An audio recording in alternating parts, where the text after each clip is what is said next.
Welcome back to Seller and Verses. I'm Lady B. If you're a new subscriber, if you're here for the first time, thank you for coming. If you're returning, you're welcome again. Hope you've had a good week. Welcome to the month of July. It's so good to be in the 7th month of the year. I pray that it becomes what God really wants it to become in our lives in Jesus' name. So, today we're going to be talking about a particular topic that is very dear to my heart, and it's something that I don't take lightly because it's a very deep one. So I have a lot of reverence for it, but I believe that I'm supposed to share my experience, and I'm hoping that it will bless one or two people out there. And today I'm just going to be talking about handling prophecies, especially personal prophecies, right?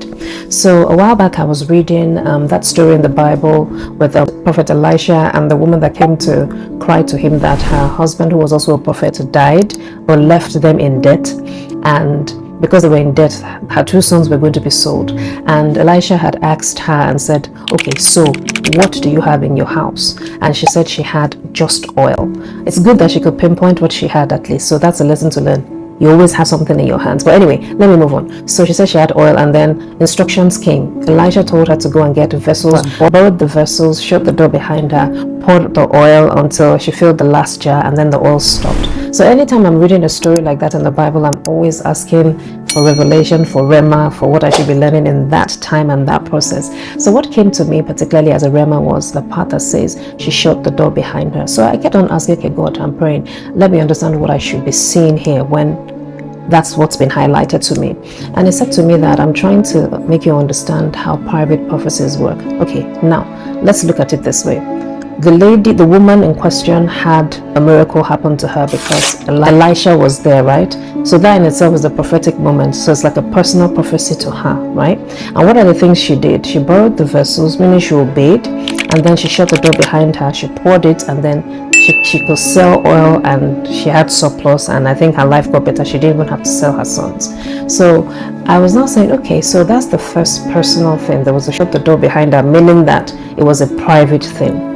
Then I asked, okay, so what am I to see here again? And I started getting inspiration of different Bible characters and how they were prophesied to, or prophecy was said to them of what is to happen and how they handled it. And a light bulb moment came back. Wow, okay. So if you look at the story of, for example, John the Baptist now, Elizabeth, his mom, had been looking for a child, right? And then the angel came to her, gave her a private prophecy. She kept it. She even hid herself until it was fulfilled. Her husband that doubted that the angel also visited, his mouth was shut. Probably because he's probably the type of person that talks too much, you never know. So that's number one. There's something significant here that we're noticing. The first lady with Elisha, she shut the door behind her. So it was a quiet time for her while the miracle was going on. Elizabeth as well, John's mother, she kept quiet, hid herself. Now the third person that came to me was Mary, the mother of Jesus. Even though they had prophesied that Jesus was coming a long time ago, when the actual miracle was about to happen, when the angel visited Mary, she actually kept these things in her heart. The Bible said that she pondered it in her heart. She didn't even say it to her fiancé, even though she was at the risk of being thrown out, until the angel then appeared to her fiancé as well and told him, she is blessed, do this, do that. And every time the angel had appeared to them, they kept it quiet. Their movement was solo. It was very quiet. That's another pattern there. I believe that God was trying to show us something right there, that private prophecies are meant to be kept quiet. So I've had experiences where prophecies have been said over me.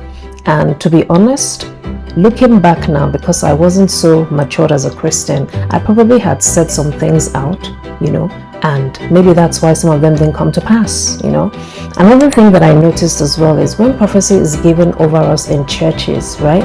When you're at a church program and they prophesy to you, people don't necessarily know what to do.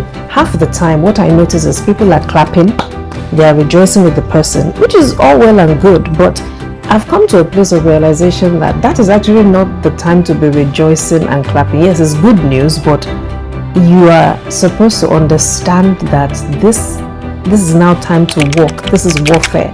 Most people don't realize that, and that's because The spiritual aspect of it, people are just excited on the physical. The spiritual aspect of it, most people are not transformed yet. They don't understand that when prophecy is given, there are things that you need to do.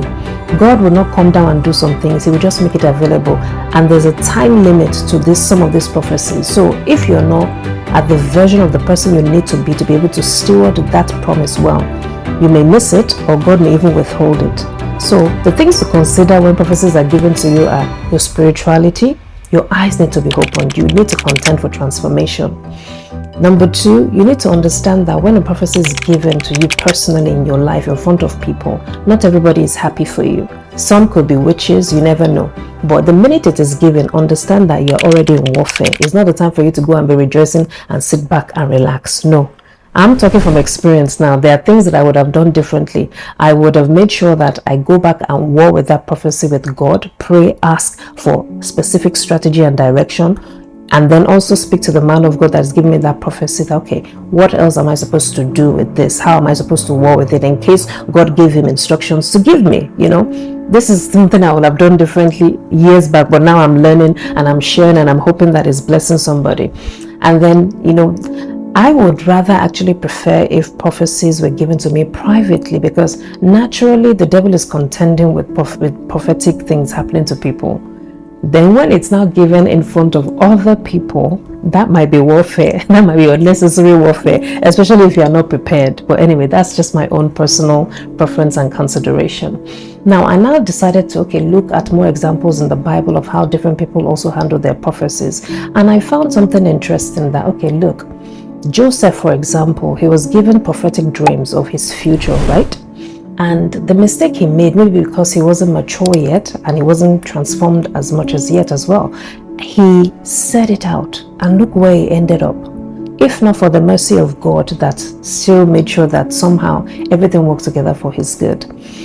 Then I now looked at the story of Samson as well, where the parents had a prophecy. He probably knew of the prophecy and the consecrations, but he chose to tell Delilah the secret of his consecration, and look how he ended. So there's already warfare, but because they spoke it and confirmed it, there is double warfare, even from physical people on the spiritual side, because the devil doesn't want God's work to prevail, and then he now used his family as well to do more damage. So I'm just like, wow, look at these examples in the Bible.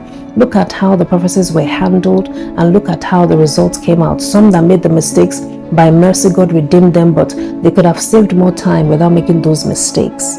So I realized that when personal prophecies are given to us, it is not a time for us to just get relaxed and be excited. No, it is a time to now go quiet and really dig in, because you are in warfare. It's literally an invitation to warfare. So, not to be the bearer of bad news, but I just thought, let me share this, because from that Bible story that I was reading, this was the process of what came out of it. And I'm like, wow. So there are probably many things that I've missed out on because I didn't know what to do. I wasn't told what to do. But thank God for his mercies, because he reveals to redeem. Now that I know better, I'm like, okay, I'm going to share this because I'm sure it will bless somebody else. So I'm just saying, what about you? Do you have prophecies that are still hanging? Have you done things about it? Did you know that there were even things that you were supposed to do? Drop a comment in the comment section. Let me know your thoughts. I hope this has blessed you one way or the other. That's just what I wanted to share today. Don't forget to like, share, and subscribe. Share this with somebody else, because it may actually bless them as well, to make especially people that are new to the faith and people that are just always being prophesied to, but they don't know what to do about it. And you don't want to be disappointed at the end of the day. So yeah. I guess that's me saying see you in the next video. Thank you for watching. Take care. Bye.